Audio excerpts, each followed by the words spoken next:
First question solution. So here 1 mole of aluminium is deposited by 3 moles of electrons, that is 3 Faradays of electric current. So here at a cathode this aluminium ion gains 3 moles of electrons to form 1 mole of aluminium metal. So here 3 moles of electrons means 3 Faradays of electric current. So whenever you are passing 3 Faradays of electric current, at that time we get 1 mole of aluminium is deposited at a cathode. This question option C is correct. Second question solution. So this question belongs to Faraday's second law. When same quantity of electric current is passed through a solutions of different electrolytes connected in a series, at that time the amount of the substance deposited at respective electrodes are proportional to their equivalent masses. That is here we take 2 electrolytic salts of A and B. At that time MA by MB is equal to EA by EB. Here A and EB are equivalent weights of A and B. So for this question option B is correct. Third question solution. So here fused sodium chloride is given. Fused sodium chloride is given.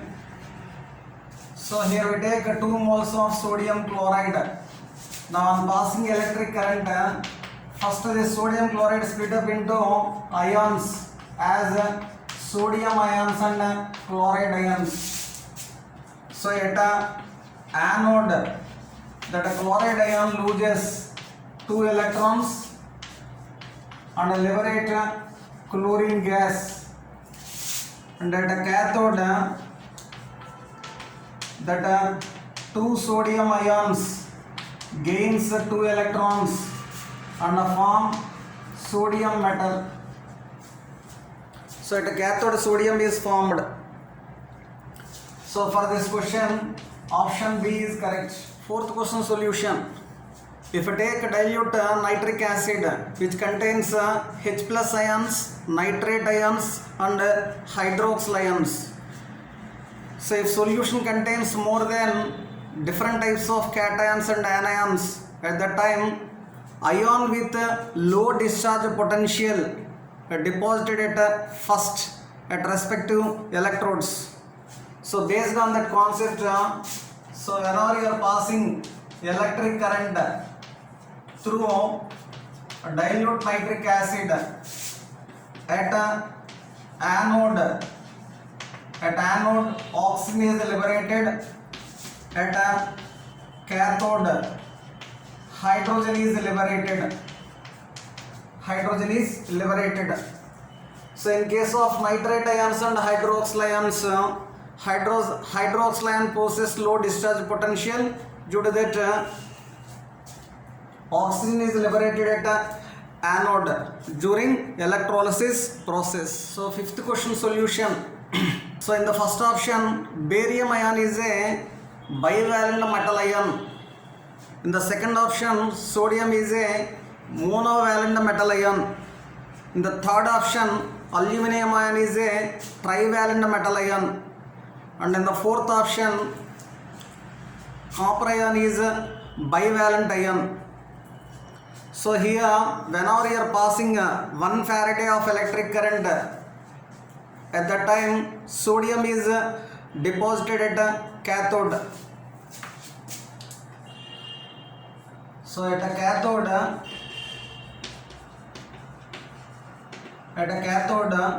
the sodium ion gains 1 electron and form sodium metal. Because for sodium metal atomic mass and equivalent mass are same, because it is a monovalent metal atom.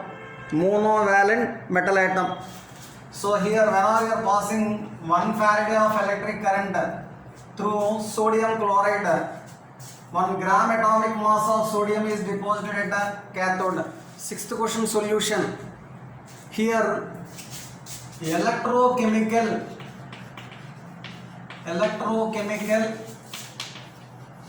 equivalent of an element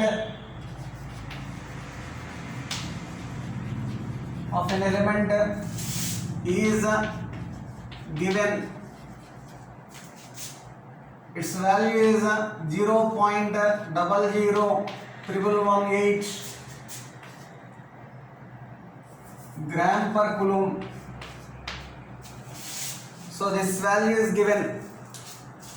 So here if you are passing 1 coulomb of electric current, at that time we get 0.00118 grams is deposited at the respective electrode.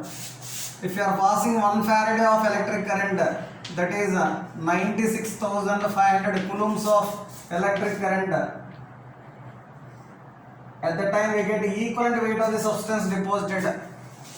So if you multiply these two, that is 96,500 into 0.00118. At that time we get 107.887. So grams is formed. So for this question, option D is correct. Seventh question solution. So on passing electric current through fused cryolite, cryolite formula is Na3Al Na3Al F6. So this can also be written like this: AlF3 dot 3 moles of NaF. So whenever you are passing electric current through fused cryolite, at that time that aluminum fluoride ionizes to form Al3 plus 3F minus. Suppose now you are passing 1 Faraday of electric current.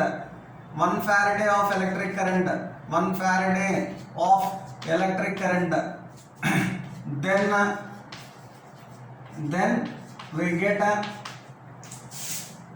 1/3 moles of aluminum and 1/2 moles of fluorine.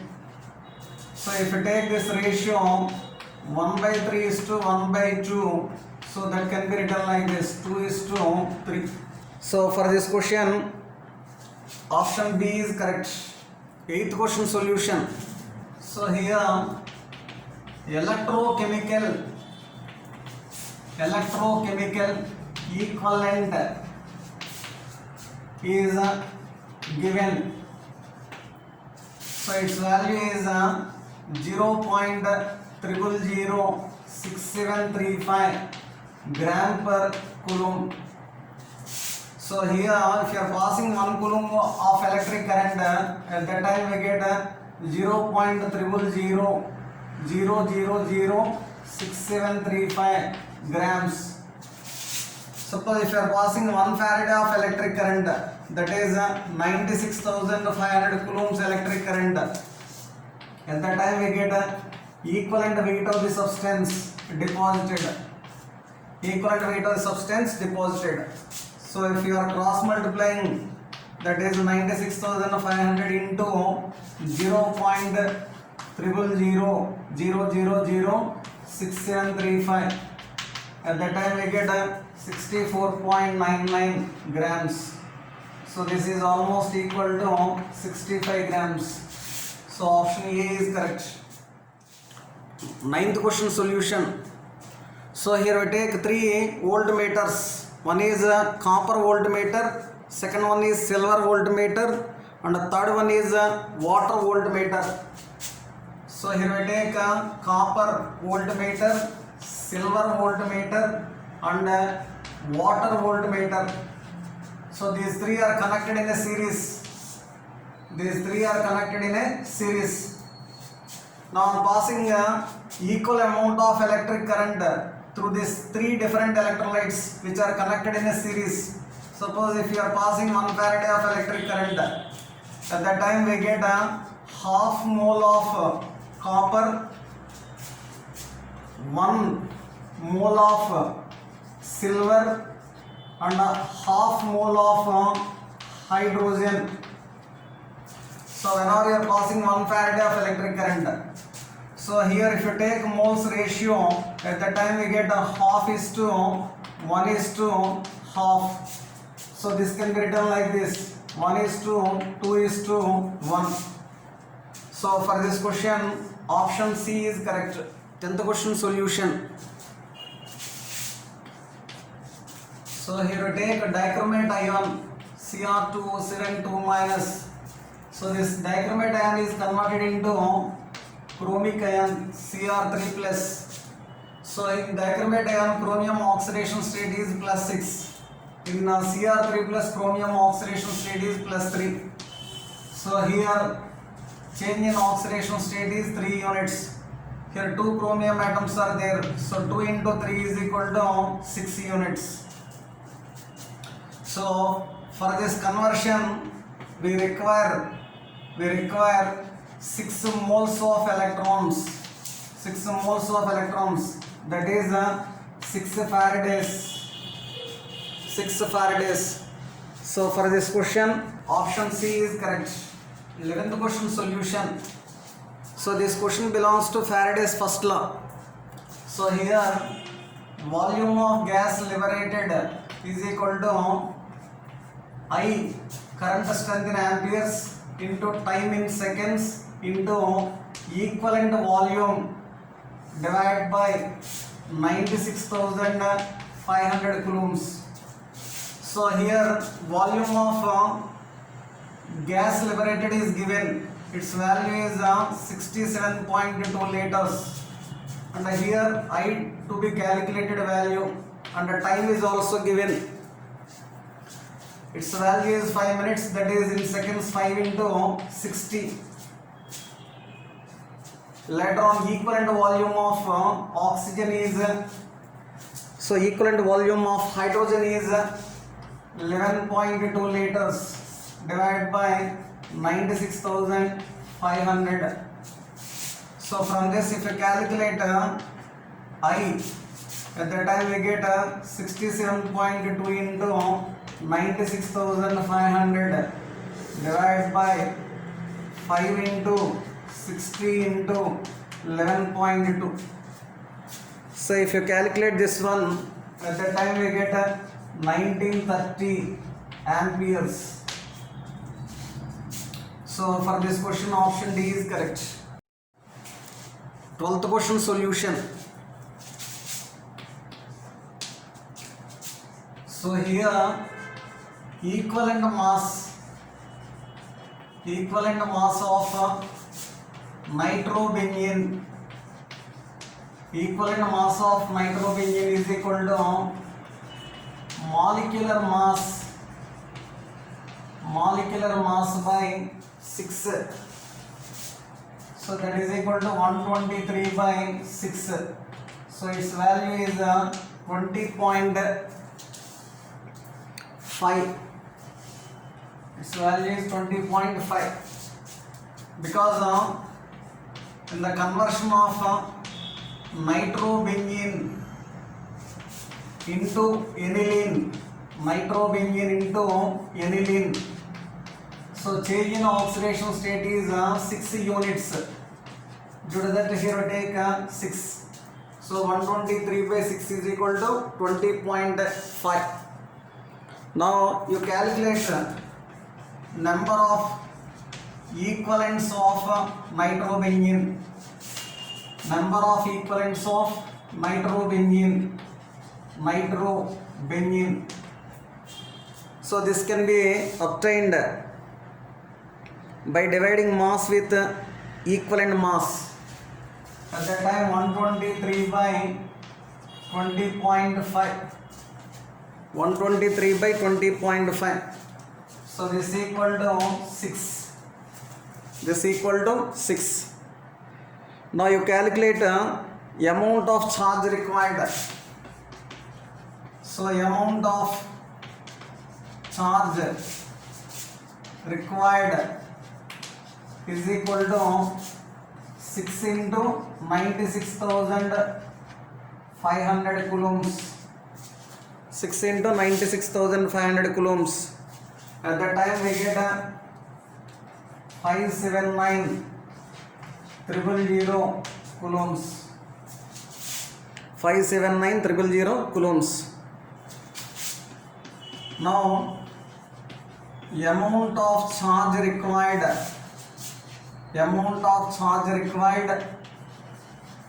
with 50% current efficiency. 50% current efficiency. So at that time we get 2 into 57,000 coulombs. So if you calculate that one, we get 1158,000 coulombs. So for this question, option A is correct. For this question, option A is correct. Next, 13th question solution. So this question belongs to Faraday first law. So here mass of the substance deposited is equal to mCT by ZF. Here M is atomic mass of copper. Its value is 65.4 and the current strength is given 9.65 and the time is given 1 hour. So in seconds, 1 into 60 into 60 divided by valency of zinc is 2 and 1 Faraday is equal to 96,500 coulombs. So here if you calculate this one, we get 11.76 grams. So for this question, option A is correct. 14th question solution. Here in the first option, boric acid is given. So that is an example for weak electrolyte. So it is a poor conductor of electricity. And if you take acetic acid, in the option B, it is also weak electrolyte. So it is also poor conductor of electricity. And if you take sulfuric acid, so sulfuric acid is a strong electrolyte. So if you take 1 molar sulfuric acid solution, this sulfuric acid solution is completely ionized and produces a large number of ions. Due to that, it acts as a best conductor of electricity in the given options. So for 14th question, option 3 is correct. Option C is correct.